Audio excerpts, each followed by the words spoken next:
Words said in the aftermath are just too confusing. Now I spend my days watching you throw stones at someone who's already dead. And if this is the way we all begin, then how can I ask for any more? And if you've already wasted all these years, what do you need me for? What do you need me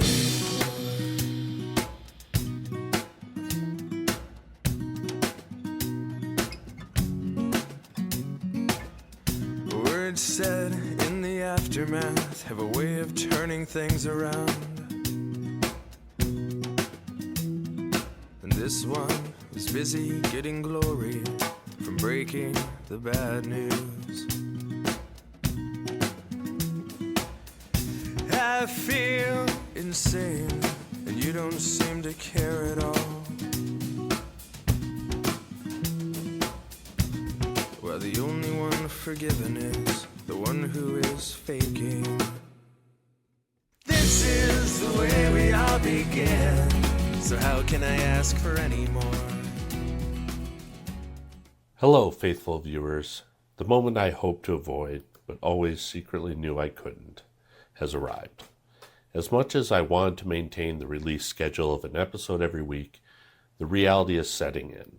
This announcement was coming anyway, but its necessity was solidified, clarified, drawn, and melted by my feeling under the weather this last weekend, and just not having the stamina to burn the candle at both ends as I have been for the last 3 months. Realizing that illness will happen, and with the addition of a day job, I decided now is the time to slow things down so that the quality doesn't suffer and I don't burn myself out. I've spent every free moment for the last 3 weeks, aside from sleeping, in front of my computer, a camera, or in a theater. Okay, I did attend 2 Minnesota United games as well, and over the last 24 days, watched a total of 3.5 hours of television. But honestly, other than that, it is every free moment from the moment I get home until I go to bed, and every minute of the weekends putting the show together. I'm not looking for your pity. I don't need it. I've enjoyed every moment of it. I'm just trying to explain why we need to adjust the frequency, because doing that week after week really isn't feasible. Illness will happen. Life will happen. And I'd rather build that into the schedule on my terms than constantly be winging it from week to week. Right now, I'm envisioning bi-weekly episodes. But my son has been urging me all along to eschew the episode structure and release shorter content more often. I'm old-fashioned and feel more comfortable with this format. But if the last 6 months has taught me anything, it's that I can learn and adapt to new things. I've tried to get the episode runtimes down, as I know for you, the viewer, a shorter runtime is more inviting and easier to fit into your busy schedules. But I just can't seem to get there and include everything I want in an episode. So maybe it's time to change the model. Maybe the interviews will be their own thing, and reviews will come out weekly, but on their own. I would guess that it's going to be a work in progress through the remainder of the year. So if you want to share your thoughts on what you'd like to see more or less of, or the structure you'd enjoy best, please let me know. As we move forward, let me hear from you. Tell me what you think is working and what isn't. You can do that in comments, but the best place is to email me at robdunkelberger@thestagesofmn.com. As a reminder, that is also where to email me to join the Stages of Minnesota +1 Club. Again, everyone is welcome to join the club, from artistic directors, actors, stagehands, and box office workers to regular audience members. Whether you are an avid theater goer or rarely go to the theater, rich or poor, whether we are friends or have never met, makes no difference. Everyone is welcome to see a show with me as my plus one. Hey, who doesn't want to see a free show from time to time, right? So email me your name and cell number, and I'll add you to the plus one list. When I have a show that neither my primary plus one misses the stages of Minnesota, or one of the inner circle that includes my children and assorted family members and close friends are available to see, I'll send out a text. The first to send me a private text that they want to go will be my plus one for the show. So that's the announcement for this week, instead of a full-blown episode. But, so as not to leave you without anything new, how about a review? Or two.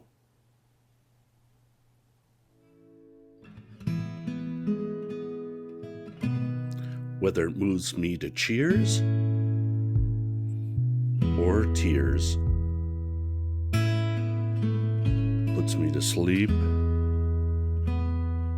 or gets me up on my feet. These are my Minnesota Honest reviews. Truthful, but not hurtful. Arrgh! Treasure Island was the first classic I ever read, and Disney's version with Robert Newton was a childhood favorite film. So, I was eager to see Children's Theater Company's new production of Stuart Patterson's adaptation. This isn't your typical safe for all ages Children's Theater Company show. It's less safe kiddie cruise and more full-on pirate mutiny. It's recommended for 8+, but beware. There are sword fights, gunfire, hangings, multiple murders, and a storm sequence dark and loud enough to make the skittish kids think they've been drafted into the Navy. Translation: know your child's scare threshold before you set sail. Truman Bedner, one of the two alternating Jims, makes a strong, adventurous Hawkins. Reed Sigmund is a scene-stealing Long John Silver, legless, devious, and impossible to look away from. He and the cast play it straight. No winking at the kids, which makes the story really bite. Familiar faces like Max Wotanowitz and Adam Rosenberg add charm. Rosenberg's singing, joined by Matt Riley and others, make the unexpected musical interludes welcome chance for the audience to catch their breath before the next cannon blast. The set transforms from inn to ship to island, smoother than a pirate stealing rum, with stunning design, costumes, lighting, projections, and sound all working together to create a true high seas spectacle. Darker than expected, and all the better for it. This Treasure Island thrills adults as much as kids. Treasure Island runs through October 19th at Children's Theater Company in Minneapolis. We'll link, as always, to the theater's website in the show notes. Amy Herzog's 2023 adaptation of Henrik Ibsen's A Doll's House opens Guthrie's 2025-26 season with a fresh but faithful take on this 1879 classic. The play follows Nora, a seemingly devoted wife and mother whose long-kept secret forces her to confront how little value her husband places on her beyond obedience. The final scene still lands with power. A woman stepping out to discover her identity beyond wife and mother. For its time, Ibsen's work was a scandalous exploration of gender roles and remains astonishingly progressive today, reminding us why he's considered the father of realism. Though I'd never seen it live before, I'd watched the 1959 TV version with Julie Harris and Christopher Plummer. That one felt somber, while this Guthrie production surprised me with its humor. Some critics quibble over modernized language, but since all non-Norwegian audiences rely on translation, adaptation is inevitable. Herzog's version makes the dialogue sharp, funny, and contemporary, without sacrificing realism, and the ending still packs a punch, though today's audiences meet Nora's choices with sympathy rather than shock. Luciano Staccani's set and Robert Wurzel's lighting create a moody backdrop that director Tracy Brigden smartly offsets with comic touches. Amelia Bedloe's Nora balances charm with emotional weight, unraveling with gripping intensity as her illusions shatter. David Andrew MacDonald's Torvald veers from condescending sweetness to explosive anger, earning audible reactions from the crowd. As the Guthrie's season opener, A Doll's House feels both adventurous and timely. In today's climate, when women's rights remain under fire, the play's themes resonate as urgently as ever. Nearly 150 years later, A Doll's House still reminds us that women aren't wives and mothers first, they're people. A Doll's House runs through October 12th at the Guthrie Theater, and yes, we will link to the Guthrie website in the show notes so you can purchase tickets. Well, that's it for this quick check-in. We'll link to Children's Theater Company and the Guthrie Theater in the show notes so you can purchase tickets. Remember, if you see me at a show, don't be shy. Say hi, and let's put you on the stages of Minnesota.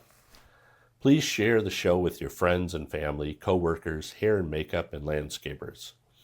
As always, a big thanks to Ryan Lee, whose music graces the episodes of The Stages of Minnesota.